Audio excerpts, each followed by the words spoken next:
Buenos días, todos de pie.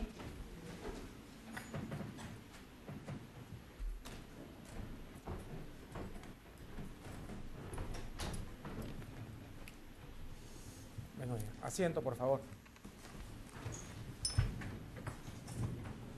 ¿No hay los dos? No han venido todavía.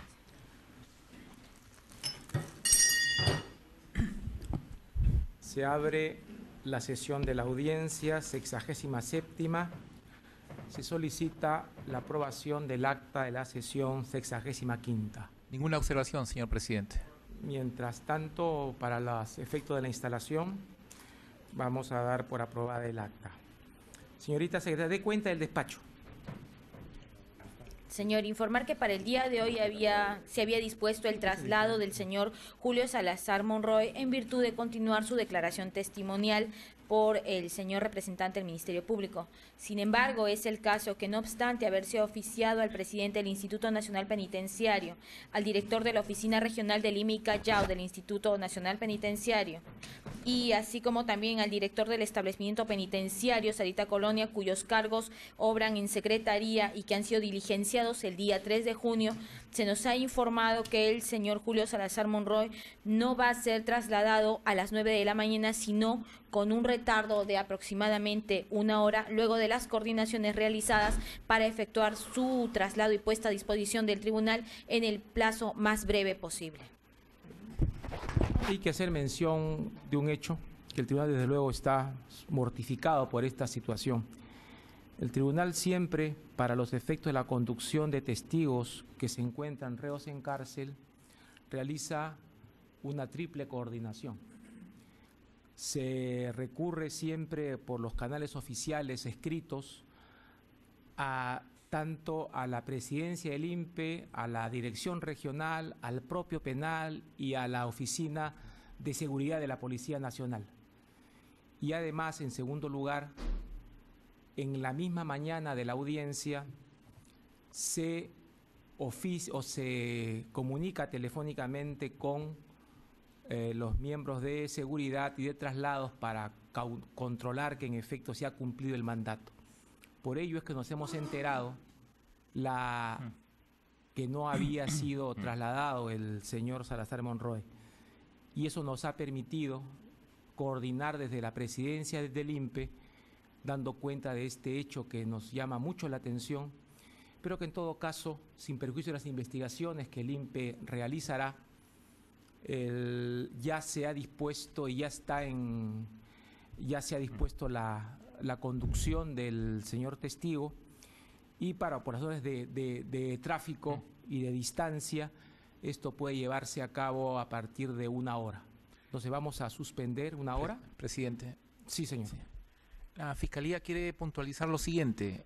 Llama poderosamente la atención que, no obstante los oficios cursados por el tribunal, el INPE unilateralmente tome la decisión de no trasladar a un detenido que está bajo la disposición de la sala para que brinde su testimonio.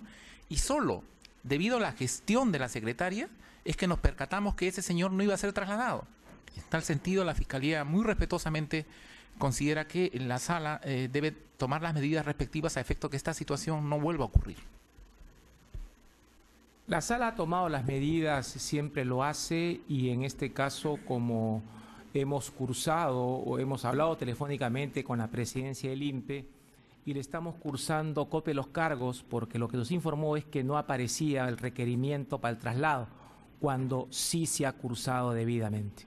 Ya estamos en contacto con la presidencia del INPE, que va a hacer todas las gestiones, y a partir de ella es que se ha logrado rápidamente la conducción del señor testigo. Estamos atentos a todo, esa es la labor que siempre nos corresponde realizar, y lo vamos a seguir haciendo. Entonces, por esta razón, vamos a suspender 40 minutos hasta que llegue el testigo y podamos reiniciar la audiencia. ¿Correcto? Muy bien.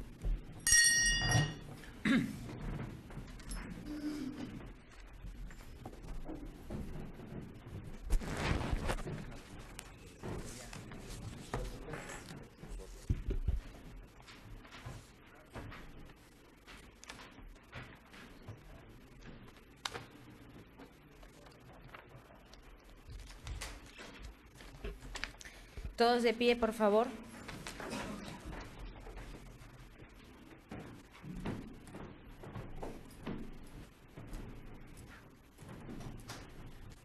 Asiento, por favor.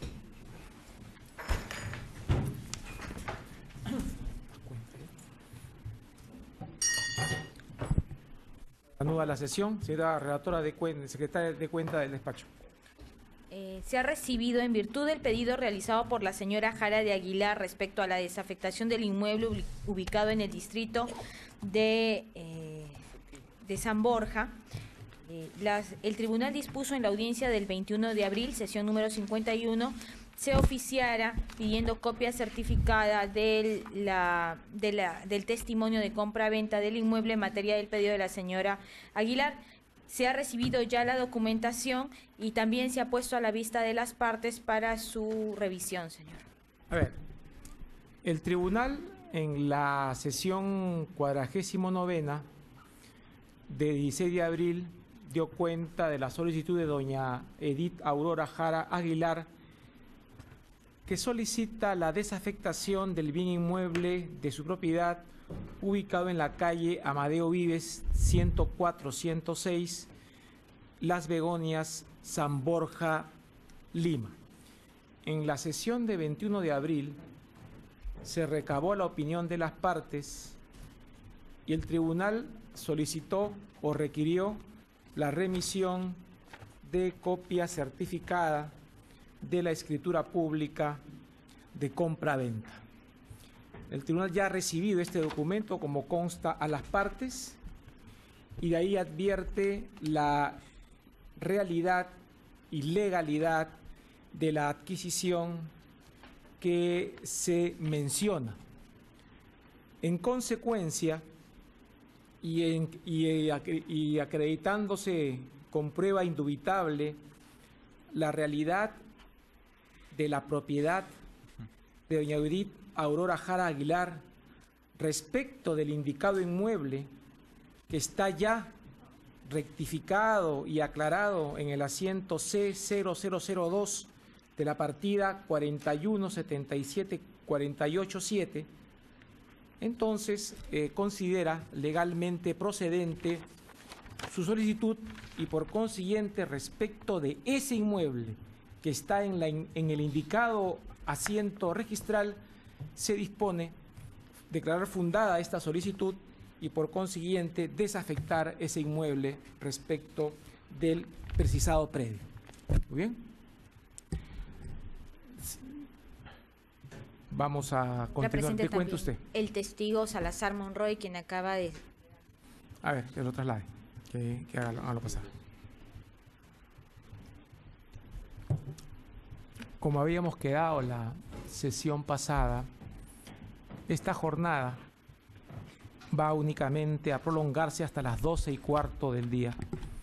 Ya habíamos dispuesto otras actividades y el tribunal, desde luego, lamenta profundamente esta descoordinación que ha sucedido y va a comunicar y dar cuenta del hecho a la presidencia del INPE para que realice las investigaciones que correspondan para evitar que en lo sucesivo esta tardanza, esta falta de cuidado en las disposiciones judiciales, en su cumplimiento, se vuelvan a producir. Muy bien. Tome asiento, señor general. Buenos días. Buenos días.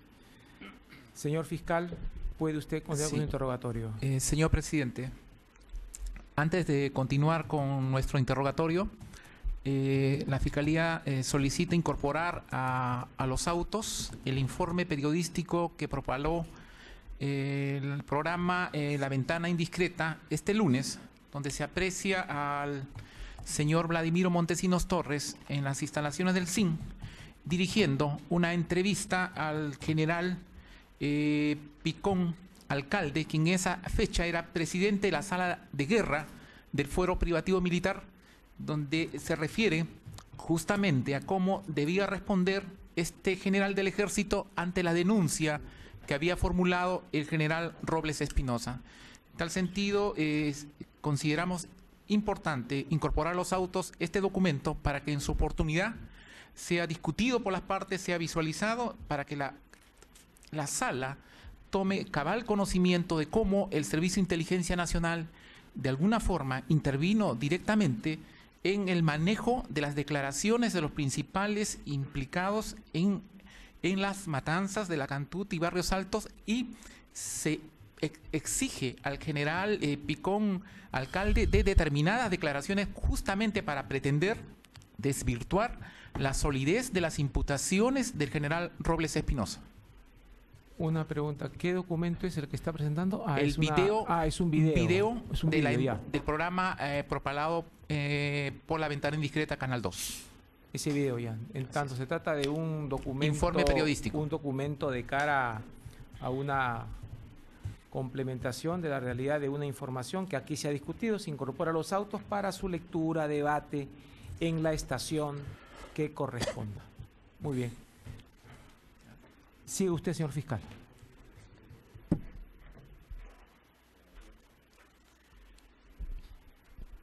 General Salazar, ¿me escucha usted bien? Primero quisiera que me permita un minuto, señor presidente. Debo hacer presente que el día de hoy, a las 7:30 de la mañana, he estado listo esperando la movilidad para venir a esta audiencia. Esta movilidad ha llegado a las 10:15 y hemos salido a las 10:15, momento en que emprende una feroz carrera, alocada carrera, y luego de prender la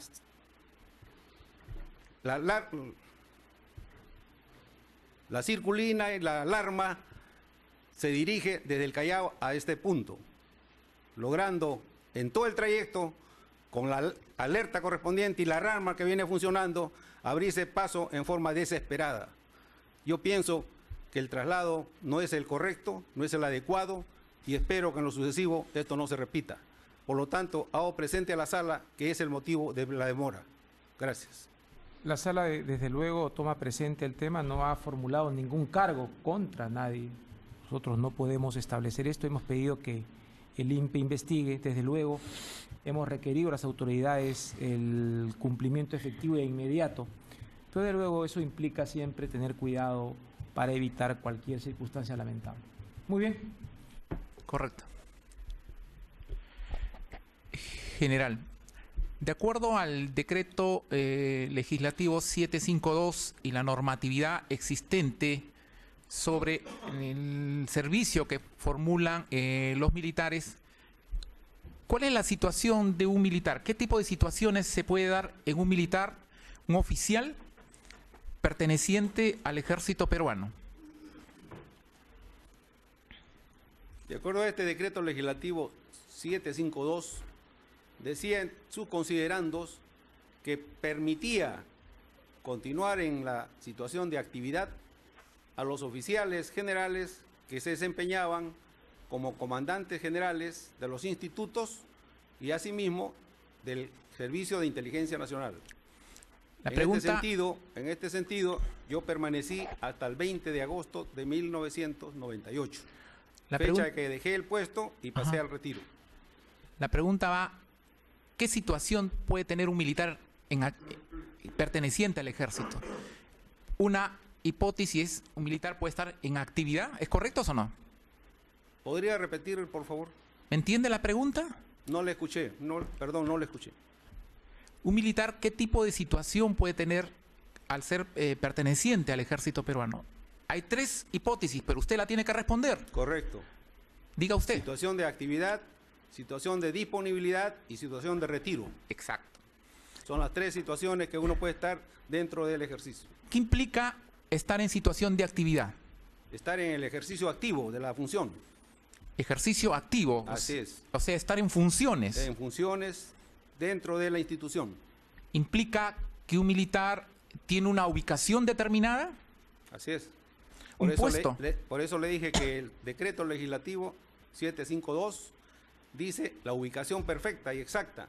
Ya. Comandantes generales de los institutos armados o el jefe del Servicio de Inteligencia Nacional, que era mi caso. Muy bien. ¿Y qué cosa significa estar en la condición de disponibilidad? ¿Qué cosa es eso? Disponibilidad es cuando por alguna razón disciplinaria está Ya. separado del ejercicio de la función, sin que sea una situación de retiro. O sea que es una situación intermedia. Por ejemplo, un militar que está sometido a un proceso por motivos X, ¿está en esa situación? ¿Puede estar en esa situación? No necesariamente. Ya. ¿Disponibilidad significa no tener una ubicación, una colocación en el ejército? Es correcto. Normalmente estar en su domicilio, en su casa. No tiene ubicación en ninguna institución, en ningún puesto de la institución. ¿Percibe sueldo? Percibe sueldo y todos los honores reglamentarios, solamente que no está en ejercicio de la función. No está en el ejercicio de la función. Así es. ¿Y por cuánto tiempo puede durar esa situación de disponibilidad? No recuerdo, no tengo el dato exacto en este momento. No recuerdo. Entonces tenemos situación de actividad, tiene una ubicación, realiza una función y Correcto. percibe un sueldo, Así ¿correcto? es, correcto. Disponibilidad, no tiene ubicación, pero percibe un sueldo, Solamente lo que no tiene es una ubicación de trabajo. una ubicación de trabajo. Así es, Está en su domicilio. por supuesto. Muy bien. ¿Y qué cosa es condición de retiro? ¿Qué significa retiro? Retiro es cuando deja las filas del servicio activo y pasa con ese calificativo. Pasa al retiro. Se aleja, se retira. Se retira. No tiene puesto, no tiene calificación, no tiene ubicación, ni tiene función. Se retira de la institución. Al no Y tener la situación militar se llama situación de retiro.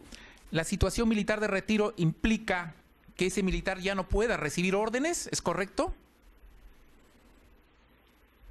Uno pasa al retiro y se va a su domicilio y no recibe órdenes de nadie. De nadie. Exactamente, ya dejó me refiero a la institución. Claro. A la institución. O sea que al separarse de la institución Ya. no recibe órdenes de nadie. No sé cuál sea el sentido de la pregunta, quisiera que me precise. Porque que recibir quiero- órdenes es muy amplio. Le pregunto en el sentido si ya no existe vinculación con la institución, ¿me entiende? Le entiendo perfectamente. No hay vinculación laboral. No hay vinculación. Laboral. Muy sigue, bien. sigue percibiendo sus haberes, sigue disfrutando de los beneficios que le da el grado que sale, etcétera, etcétera, etcétera. Claro, tiene una pensión, tiene Exacto. derecho al hospital militar, Así es. tiene derecho a una serie, acceso a los clubes militares, supongo, ¿no? Es normal porque los clubes son de los socios, que son todos los militares. Así es. Eso lo tenemos claro. Así es. Usted debió pasar al retiro en el año 92 originalmente, ¿es correcto?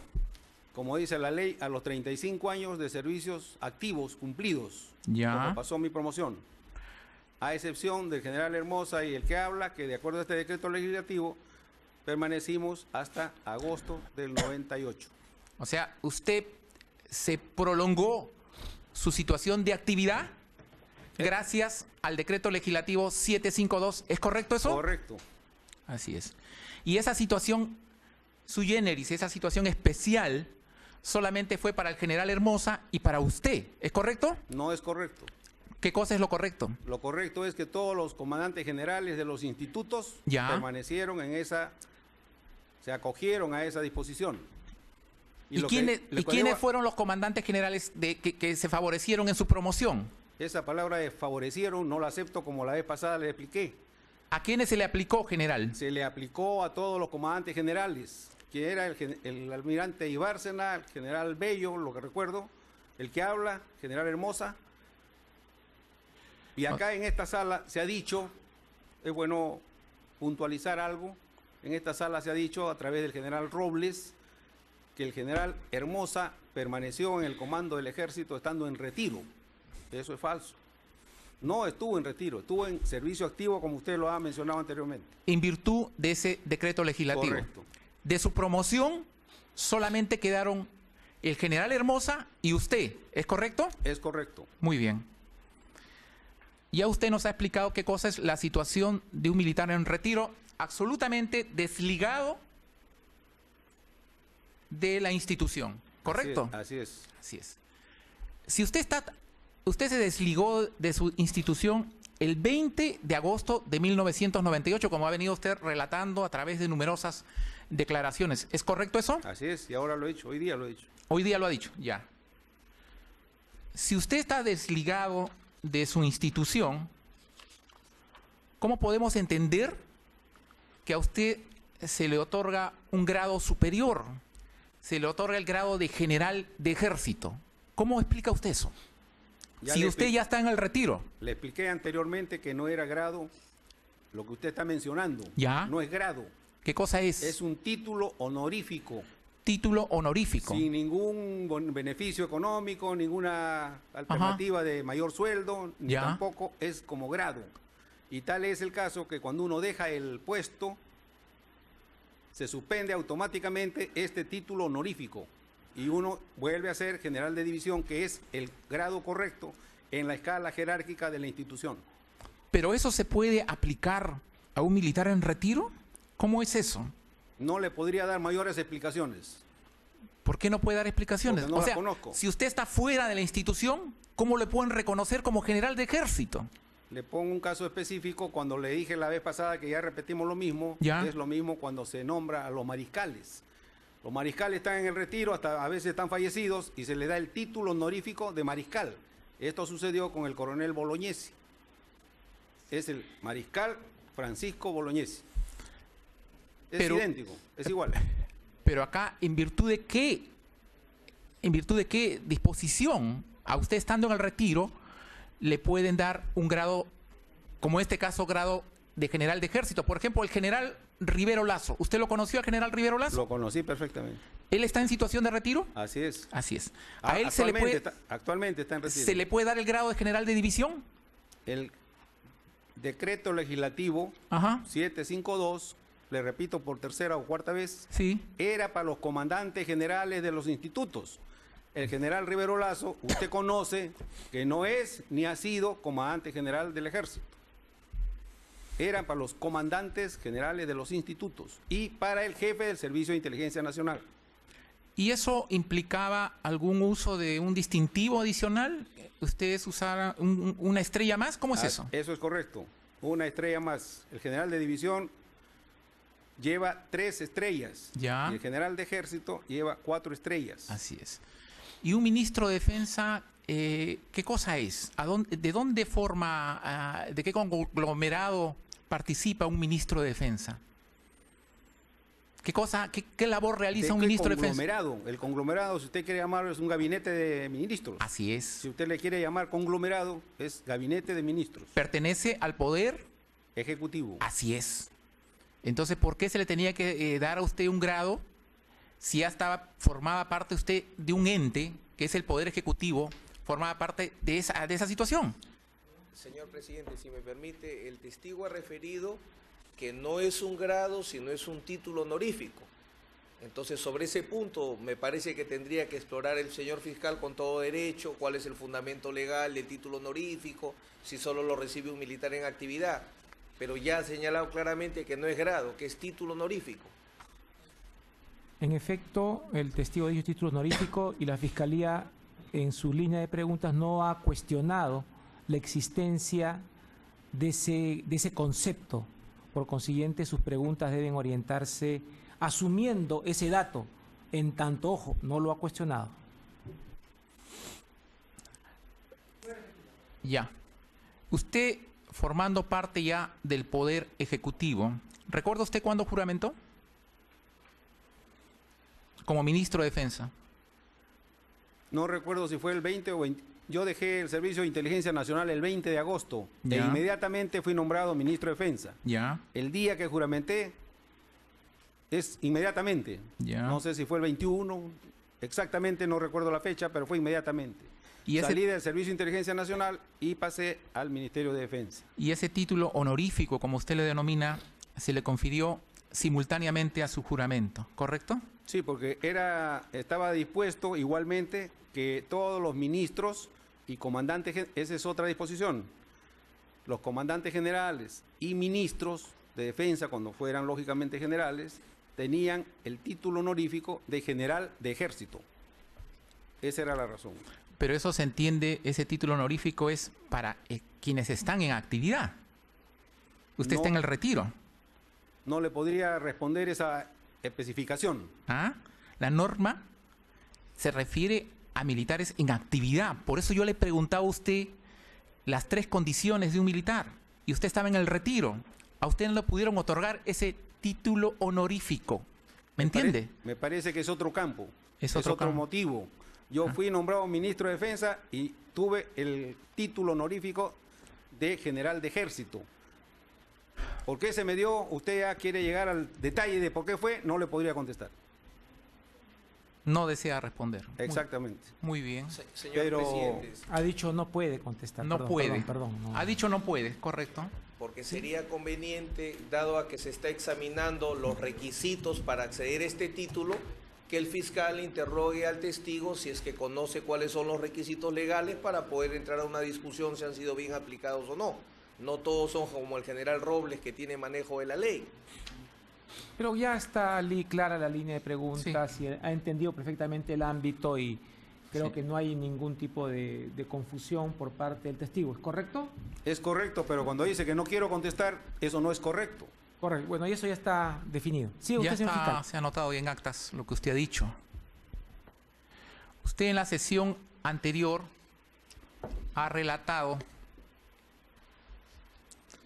que ascendió al grado de general de división del ejército peruano en virtud de una disposición del Congreso Constituyente Democrático. ¿Es correcto eso? No es correcto. Usted dijo- Ascendí de acuerdo a un decreto legislativo que fijaba exactamente la fecha de mi ascenso. Y en este decreto se leía que ostentaba el grado de general de división con fecha 1 de enero de 1992. Y ese, Decreto legislativo. usted está repitiendo 2 veces. Decreto legislativo, ¿quién lo dio? ¿Lo dio el Congreso Constituyente? ¿Quién lo dio? Lo dio el señor presidente de la República. Sí. Fue un decreto ley. Fue un decreto ley, general Salazar. Y fue el decreto ley 25.577. Eso es la verdad. Usted en la sesión anterior ha hecho mención al Congreso Constituyente. Faltó a la verdad, una vez más. Usted fue ascendido en virtud de un decreto ley dado en junio de 1992, cuando ya se había producido el golpe de Estado. Así fue. Sí, señor presidente. Primero debo recordar que es un testigo de la acusación, no es un contrainterrogatorio el que está realizando el señor fiscal. Y en segundo lugar, referirle a una persona que no es abogada, si se acuerda si es un decreto ley, es un decreto legislativo. El señor fiscal incluso ha preguntado quién da un decreto legislativo, que es una pregunta que no correspondería ser alguien que conoce de derecho, porque los decretos legislativos solo los da el Poder Ejecutivo. Entonces, si él se confunde en su pregunta, el testigo con mucha mayor razón que no ha referido tener ningún conocimiento jurídico. Entonces, me opongo a que sostenga que está faltando a la verdad en su respuesta. A ver, Señor, más allá, no, digo, un tema, más allá Más de las puntual. calificaciones, que sí pido que haya abstenciones en ese tema, lo que sí es importante es estos datos sobre ley, decreto legislativo, decreto ley, están en el conocimiento general de las personas medianamente cultas, y por cierto, doy Se por ha sentado preguntado. que el señor general tiene ese nivel de conocimientos. Incluso ha sido ministro de Estado, pero lo que sí es dato cierto, que sí expresó la sesión anterior, que esa norma la dictó el CCD, eso lo dijo expresamente. Y ahí viene la reconvención del fiscal. Sin embargo, lo que sí planteo, y es una norma de interrogatorio, que se hagan preguntas, pero que no se esté cuestionando al testigo directamente, porque ahí el testigo no va a tener que responder ni cómo responder, y no es tampoco su misión entrar en diálogos o en respuestas de esa naturaleza.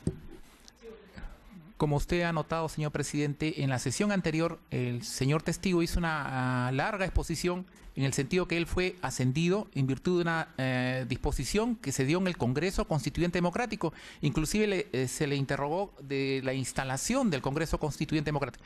En virtud de eso es que la Fiscalía ha hecho una breve investigación y ha obtenido el decreto ley mediante el cual se le asciende al general al grado de general de división. Señor general, ¿tiene usted algo que decir sobre ese punto? ¿Ha habido un error de su parte? Aclare usted lo que tenga por conveniente.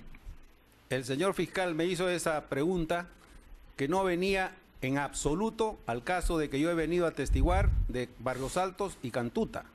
Yo he venido con la mejor intención a dar toda la información que pueda ayudar a llegar a la verdad. Ese es el fin supremo de un juicio oral, llegar a la verdad, y he venido a aportar todo lo que conozca sobre los hechos de Cantuta y Barrios Altos. Y jamás me iba a imaginar que el señor fiscal me iba a preguntar cómo ascendí, con qué decreto o con qué número de ley. Eso en absoluto no recuerdo, y si fue el Congreso Constituyente Democrático, que ya después he pensado y fue el año 93, entonces no coordinaría con la respuesta que yo debí dar, que le da hoy día. Pero el fondo del tema es la fecha de mi ascenso, eso es lo que yo sé. ¿Cómo se dio? No podría decir hasta el número de la ley, porque no tengo a la mano, ni tampoco soy letrado para estar con las leyes a la mano. Pero el fondo está claro es el tema, está claro el que tema. ascendí el 1 de enero de 1992. Yo pienso que eso es lo más La importante. norma dice con fecha atada. 1 de enero de 1900. Ya Pienso está que claro. eso es lo sustantivo y lo más importante. Bueno, y eso sí lo A recuerdo. ver, los términos Entonces, cuando se me dice que señor no, testigo, que sigo mintiendo, señor testigo, eso creo que no es tan correcto. Entiendo eso. Pero no incrimine usted al fiscal sobre el ámbito de interrogatorio que eso el tribunal lo dicta. Si usted considera, así tiene su abogado, que es impertinente el tema, lo planteamos y acá se decide. Pero la línea de la Fiscalía, como de cualquier defensa que quiere cuestionar datos de posición y de credibilidad del testigo, es absolutamente perdido. O sea, no se sienta usted mal ni que hay una tolerancia indebida a un línea de interrogatorio, porque esto es lo que usualmente sucede en el Tribunal de Justicia. O sea, tranquilo por ese extremo, no hay problema, estamos controlando que todo sea debidamente.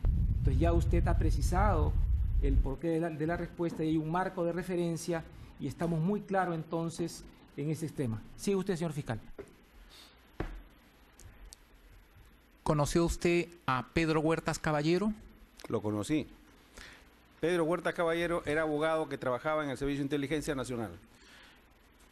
Pedro Huertas Caballero, al igual que Vladimiro Montesinos Torres, a lo largo de todos estos procesos judiciales han relatado que después del 5 de abril del 92, entre otras cosas, ellos se encargaron a la elaboración de los dispositivos legales que se aprobaban por el denominado Gobierno de Emergencia y Reconstrucción Nacional. ¿Se enteró usted de eso? Me enteré de alguna forma. No fui testigo presencial porque no era tarea del SIN ni del jefe del Servicio de Inteligencia Nacional. De alguna forma le digo porque esto se hacía y se conversaba en las instalaciones del SIN. ¿Cómo es importante lo que usted acaba de decir? ¿Cómo se enteró usted de alguna forma que en el, perdón, disculpe, estoy hablando, que en el SIN se estaban elaborando normas que después se aprobaban mediante decretos leyes por el denominado Gobierno de Emergencia y Reconstrucción Nacional? ¿Cómo se entera usted? Por algunas conversaciones que se tenía en forma cotidiana de Ya. estos hechos. Ya. Así me enteré. Y esas elaboración de normas, ¿en qué lugar del SIN se materializaba eso? ¿Quiénes participaban? Esas normas se conversaban y se hacía, y según lo que yo escuchaba y me conversaban, Ya. se hacía en la oficina del doctor Merino, donde estaba Rafael Merino Bartet. Rafael Merino Bartet. Exactamente. Y Rafael Merino Bartet era un antiguo funcionario del Servicio de Inteligencia Nacional. ¿Recuerda usted? Por supuesto. Él trabajó en la alta dirección. Él era parte del grupo de asesores cuando llegué yo. Ya. Pero supe y conocía perfectamente que venía de mucho más atrás. Y en Tenía mucha experiencia el señor Merino y según referencias creo que trabajó desde la época del general Velasco. Muy bien.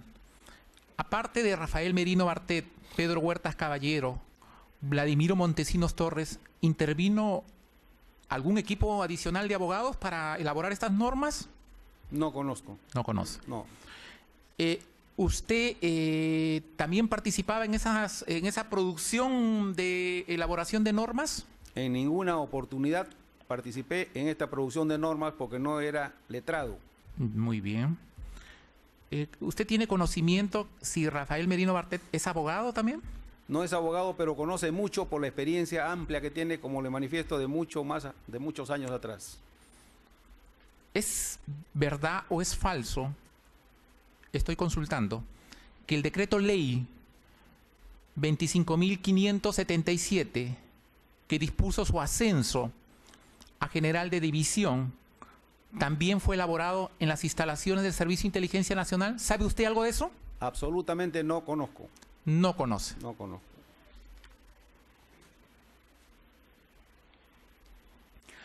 Vladimiro Montesinos Torres, ¿no le informó a usted que estaban elaborando un decreto ley para ascenderlo a usted al grado de general de división? Ni una palabra.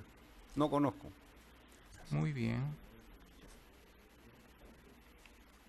Usted dice que llegó al CIN el 14 de enero de 1991. ¿Es correcto eso?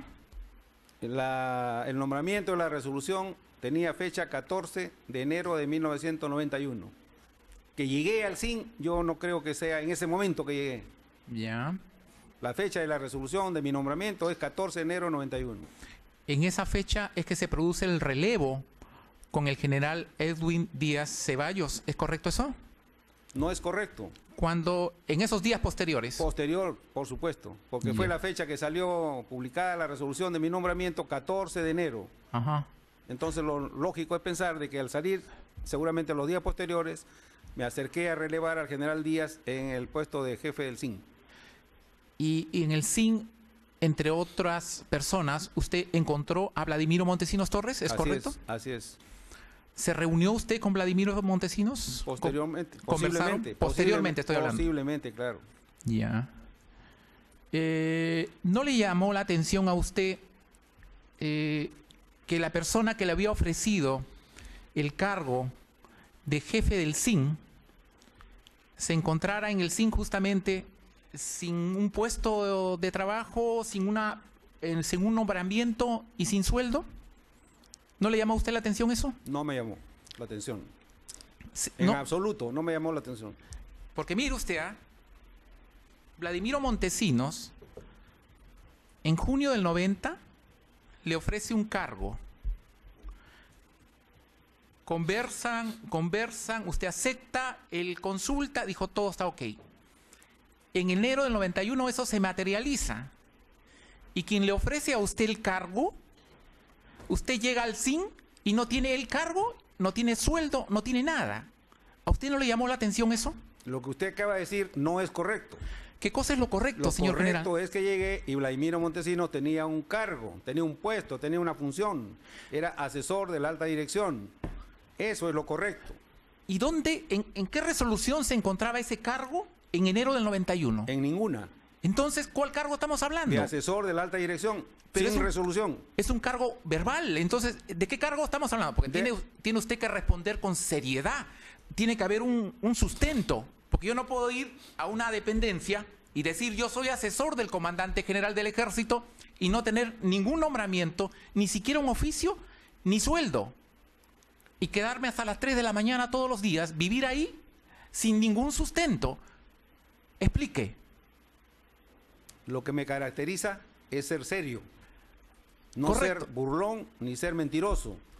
Y en ese sentido y en esa línea le estoy respondiendo. Así es. Yo llegué al CIN, lo encontré al doctor Vladimiro Montesinos Torres, tenía la función de asesor de la alta dirección y en esa función continuó durante todo el año 91. Entonces no le estoy mintiendo, ni le estoy engañando, ni le estoy diciendo cosas que no son.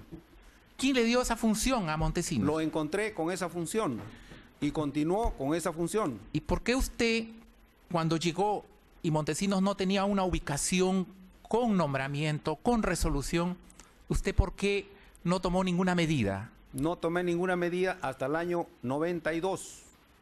O sea, en el año 92, ya ajá. le expliqué en la sesión anterior cuál ha sido la secuencia de sus nombramientos. Sí, pero y todo- eso ya lo tocamos. no le estoy preguntando eso. Todo el 91, señor general, la persona que lo había colocado a usted estaba sin sueldo. ¿Me entiende? Le entiendo perfectamente y le expliqué la vez pasada, en la sesión anterior, cuál era el asunto del sueldo. Y usted me dijo que si no le había preguntado de qué vivía. Yo le dije que eso era una cosa muy personal. Entonces estamos repitiendo lo mismo que tocamos la sesión anterior.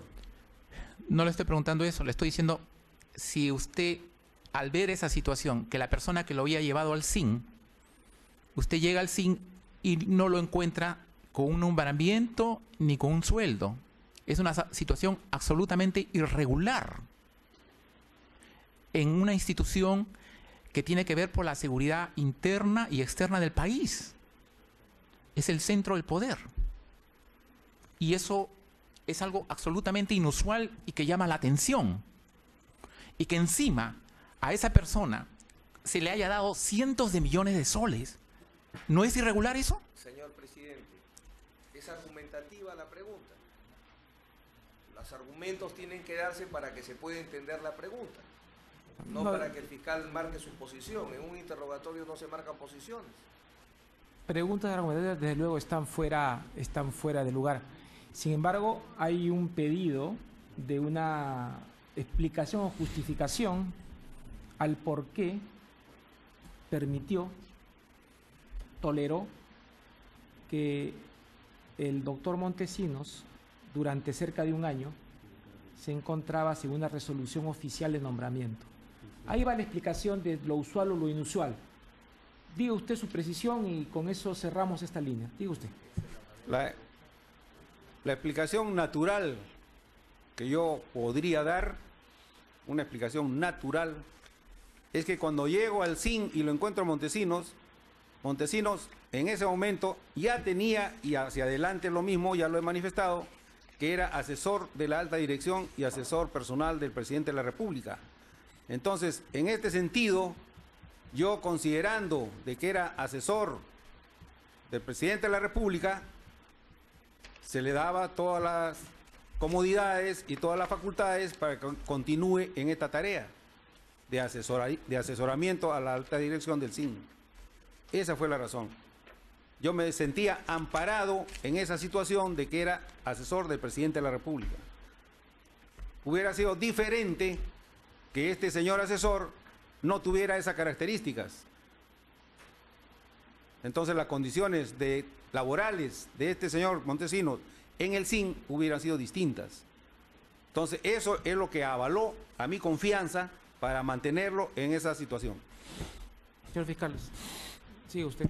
El general Edwin Díaz Ceballos le presentó a Vladimiro Montesinos Torres como asesor.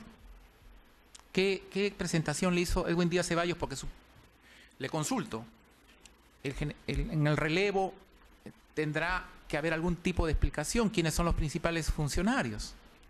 No podría recordar, señor fiscal, si me lo presentó o no me lo presentó. Pero yo lo encontré en el CIN. No tengo muy claro, y con esto concluyo esta línea.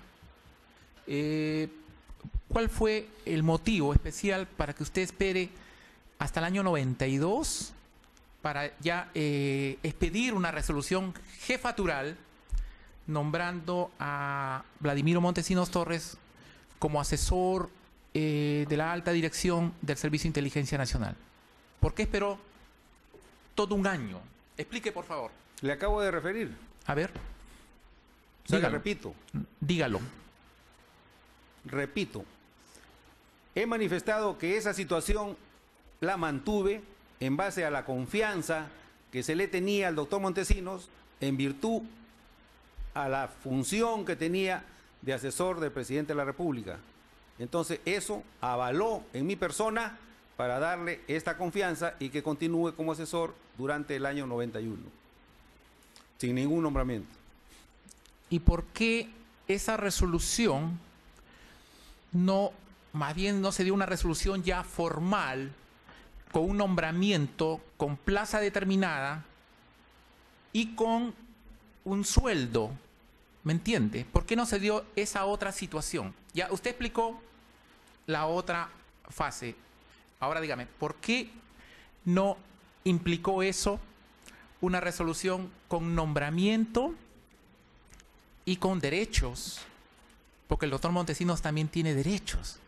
Entonces, y derecho a ganar un sueldo por el aporte que hizo al país, ¿no? Entonces, ¿por qué no salió una resolución nombrándolo con un sueldo? Explique. Estamos remontándonos al año 92. Ajá. Yo en este momento no podría precisarle qué razones hubieron para sacar una resolución jefatural dándole el nombramiento de asesor de la alta dirección. No podría recordar qué argumentos tuve o qué motivos hubieron en ese momento para hacer esa resolución. No recuerdo. No recuerdo. No podría explicarle por qué. Pero se dio el hecho de que una resolución jefatural firmada por el que habla se le dio el nombramiento de asesor de la alta dirección del CIN. ¿Y cuándo se regulariza eso? ¿Cuándo ya sale algún tipo de resolución nombrándolo oficialmente? ¿Ya? Estamos repitiendo lo mismo que le dije No, en la no, no. sesión anterior. Yo le he dicho puntualmente. Quiero que precise, general. Esa resolución suprema salió el año 96. 96. Ya lo manifesté anteriormente que el año 96 se les dio una resolución suprema que se le daba la categoría de F5. Eso ya lo he manifestado en esta sesión, en esta aula, en esta sala. ¿Usted recuerda que del año 92 al 96 ya existían serios cuestionamientos sobre la labor que realizaba Vladimiro Montesinos Torres? ¿Recuerda usted eso? Recuerdo perfectamente. ¿Recuerda usted también que existían ya inclusive una primera denuncia por enriquecimiento ilícito? ¿Recuerda usted eso? No recuerdo. ¿Eso no recuerda? No recuerdo.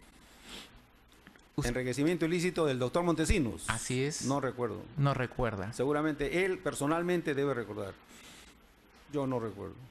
¿Usted recuerda que existían ya denuncias muy graves sobre la labor que él realizaba en el régimen de Alberto Fujimori? ¿No? ¿Usted se enteró de eso? Esas reclamaciones eran permanentes. Permanentes. Permanentes. ¿Y esas reclamaciones, de lo que usted recuerda, cuándo se iniciaron? No recuerdo. No recuerda. Por eso digo permanentes en el tiempo. No tuvo un día, una fecha, no recuerdo. No O sea, podría eran precisar. Imputaciones sostenidas Exactamente. por los medios periodísticos. ¿Es correcto eso? Sí, recuerdo. Perfecto. ¿Usted tenía acceso a fuente abierta a la prensa? Así es. Así es. Usted entonces tomaba nota de las numerosas denuncias contra Vladimiro Montesinos, ¿es correcto eso? Así es. Todo lo que se publicaba en los medios de comunicación abierta, conocía porque leía todos los periódicos. A nivel de consulta, usted ha sido funcionario público por mucho tiempo. Un funcionario público, no estoy diciendo nombres, que maneja fondos, está obligado a rendir cuenta de esos fondos. ¿Es correcto o no? Es correcto. Ya. Es lo legal. Y si ese funcionario que maneja ingentes cantidades de fondos no existe en la administración pública, ¿cómo le podemos exigir que rinda cuenta del manejo de esos fondos? ¿Cómo? ¿Cómo podríamos hacer para que ese funcionario rinda cuenta si no existe para la administración pública? ¿Cómo haríamos, señor general? Voy a guardar silencio en ese extremo, porque ya he dicho que ese punto está judicializado en otro proceso, que tiene el número 55-2001. No he mencionado nombres, le estoy haciendo una consulta en virtud a sus 40 años como servidor público. No he mencionado ni un solo nombre, le digo, ¿cómo podemos exigirle que rinda cuentas una persona que maneja ingentes cantidades de dinero? No he mencionado ni un nombre, que no figura en la administración pública. ¿Ante quién? ¿Cómo lo puedo exigir? Ilústreme. Ese tema está judicializado. Con nombre o sin nombre, está judicializado. ¿Sí? Por eso no voy a guardar silencio en ese tema. Bueno, es su derecho.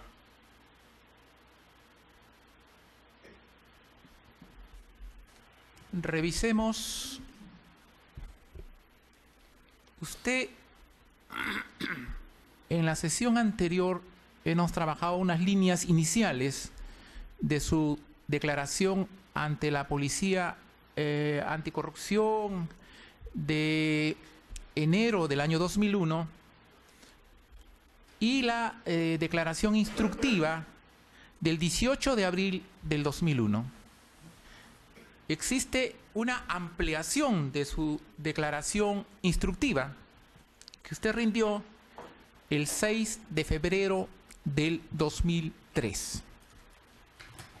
Y siempre asesorado por el estudio que lo venía defendiendo. Y usted en esa declaración se ratificó en su integridad en su declaración instructiva de fecha 18 de abril del 2001. Usted se ratificó, no hizo ninguna variación. ¿Recuerda usted ese hecho, señor general? ¿Usted está refiriendo a la sesión anterior o a la manifestación del que usted ha mencionado? ¿Cuál es el tema específico? La pregunta es si usted recuerda que en la ampliación de su declaración instructiva de 6 de febrero del 2003, usted se ratificó en su declaración instructiva. Esa es la pregunta. Tendría que verla para ver si está escrito que me ratifiqué. No recuerdo, al momento no recuerdo si me ratifiqué o no me ratifiqué. Tendría que verla para ver si está ahí. Si dice ahí, seguramente es correcto. Dijo usted que me ratifico en todo lo mencionado y mi anterior declaración. ¿Usted dijo eso? Correcto. Si he dicho eso, está bien, está correcto. Está correcto. Entonces, así es. ¿Es correcto eso? Lo que usted acaba de leer es correcto. Es correcto. Lo dejamos así entonces.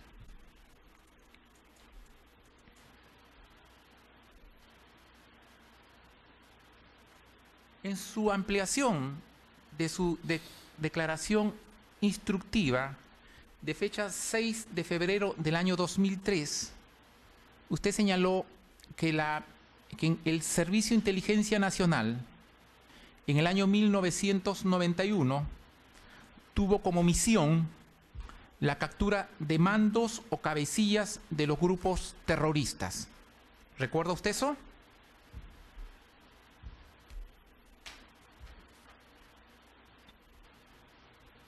Usted me va a hacer recordar los puntos que yo hablé el año 2001. Esa es la pregunta, si recuerdo. Estamos ubicados en el 2003, señor general. El 2003 Así es la ampliación. Así pero es. el 2003 usted me hace referencia a lo que dije el 2001. De manera que estamos hablando de lo que dije el 2001. No. Es lo que usted me acaba de decir. Entonces, si yo me pongo a pensar qué cosa dije el 2001, yo, ¿cómo le respondería? Le pregunto, Ahí, le señor reformulo. fiscal, ¿tiene usted ahí la declaración instructiva? Sí, que acá está. supongo que está en autos también. La secretaria que venga, por favor. Por favor, para ver. Para leer ese extremo, porque eso es lo que Exactamente. corresponde legalmente para que el testigo se pronuncie. A ver. Cuando un testigo no se acuerda de una cita o da una expresión distinta de lo que antes dijo, la regla es que hay que leer ese extremo para que usted nuevamente diga lo pertinente. Por favor, ¿correcto? eso es lo que quería. Vamos a hacer eso, no se preocupe.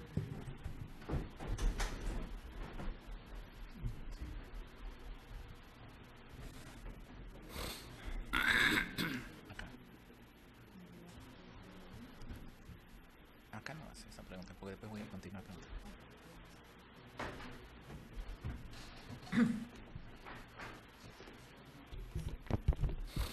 Para que diga que Perdón. si de inteligencia... Para que se precise previamente, conforme al requerimiento de la sala, si esa declaración obra o no en el expediente. Estamos en, creo que sí está, ¿no? Todas las instructivas, las declaraciones se trajeron de la sala especial. Sí, señor. sí está en el expediente.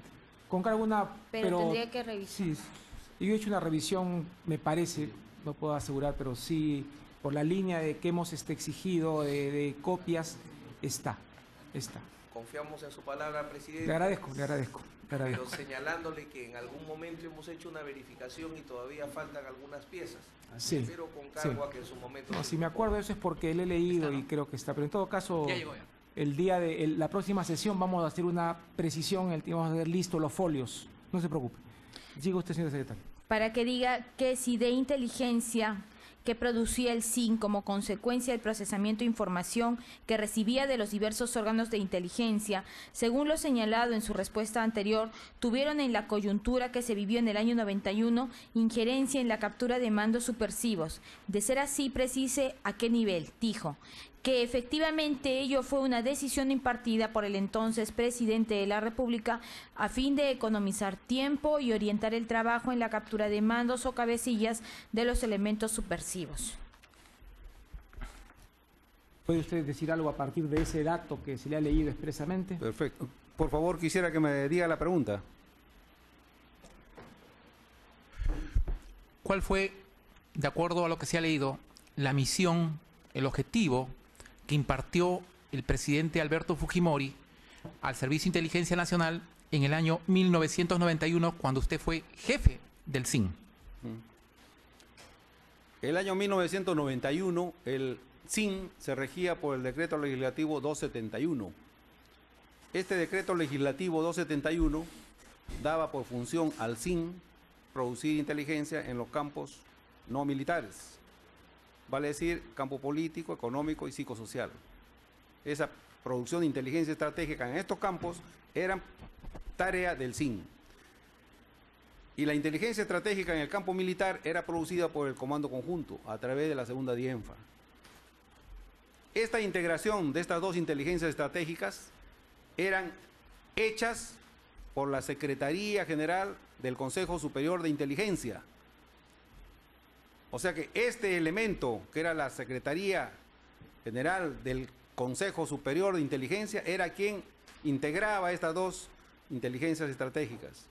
Ahí, en este contexto, en las sesiones que se realizaba en el Consejo Superior de Inteligencia, es lo que se veía estos aspectos.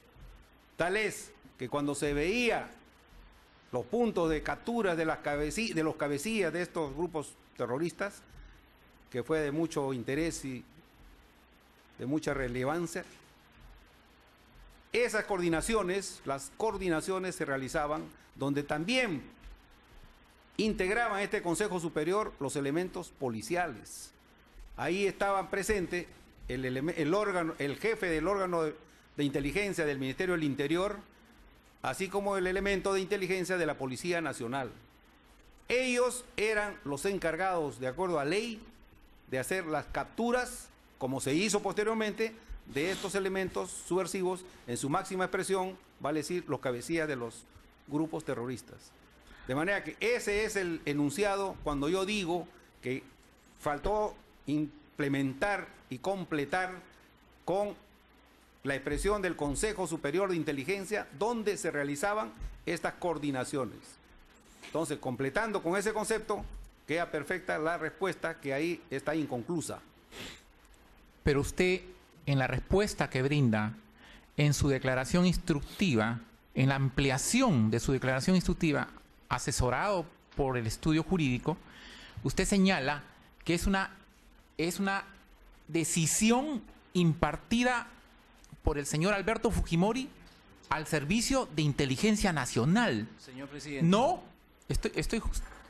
no a otra dependencia, sino la misión que le da el ingeniero Alberto Fujimori es al SIN, es por economizar tiempo, dice, la captura de mandos o cabecillas de los elementos subversivos. Esa es la misión. ¿Entiende lo que es el término misión, señor general? Entiendo. Eso es lo que le da la misión al SIN. Explique. Entiendo. Señor presidente, debo dejar anotado lo que señala el señor fiscal, que es incorrecto, ya que si bien mi patrocinado en la pregunta que se le ha señalado hace una referencia a cuál fue la indicación del presidente de la República, lo que no señala el señor fiscal y que pretende confundir al testigo, que en la pregunta anterior de esa misma continuación de declaración instructiva se refiere precisamente a lo que he señalado en ese momento, al funcionamiento del Consejo de Inteligencia.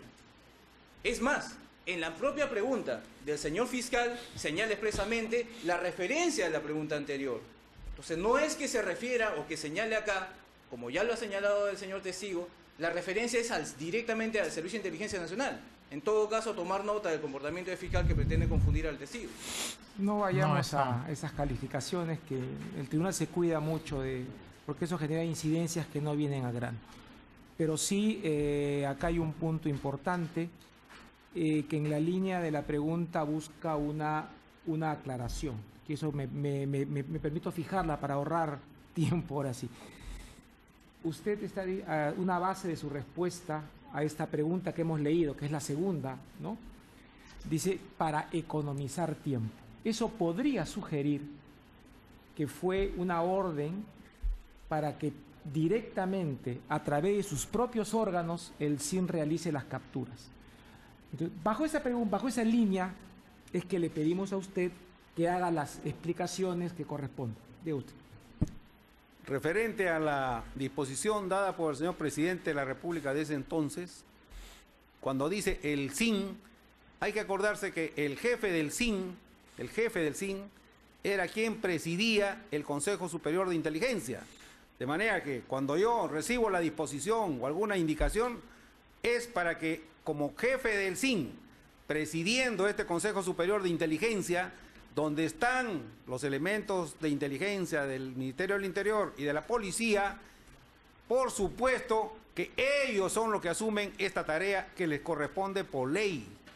A ellos se les da esta misión y esta tarea y lógicamente la cumplen, como ya hemos conocido, que se comienzan a producir las capturas de los mandos de estos grupos subversivos.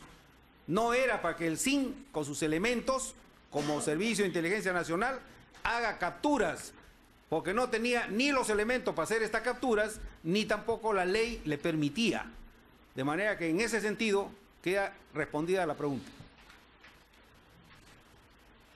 Señor fiscal, dada que hemos fijado una hora, no sé si acabó esta línea, porque yo le puedo permitir un par de preguntas sobre esta misma línea, por razones de tiempo ya fijado y establecido.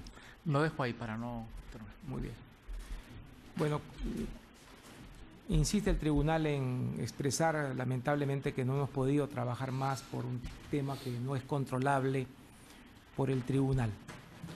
Y además ya habíamos indicado el límite de tiempo de esta audiencia porque queríamos dar todas las facilidades y el estado de ánimo de tranquilidad para que el acusado pueda ser debidamente trasladado, tenga todas las seguridades y comodidades que corresponda a su condición de tal.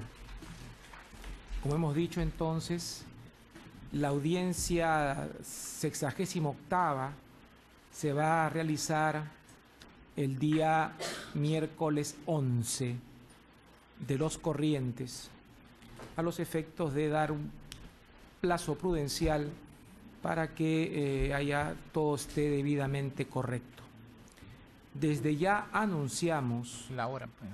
que suponemos que la semana subsiguiente, como mínimo entiendo que esta interrogatorio va a durar 2 miércoles y viernes, salvo más, no sabemos, pero en todo caso ya anunciamos los próximos testigos que van a concluir a declarar son Vladimiro Montesinos Torres y Pedro Villanueva Valdivia. Vamos a realizar todas las medidas de coordinación para que se produzcan los traslados en la oportunidad que corresponda y respetar, como debe ser, las listas y los tiempos programados muy anteladamente. ¿Correcto? Se suspende la audiencia. 9 de la mañana, ¿no? Sí, claro. Sí.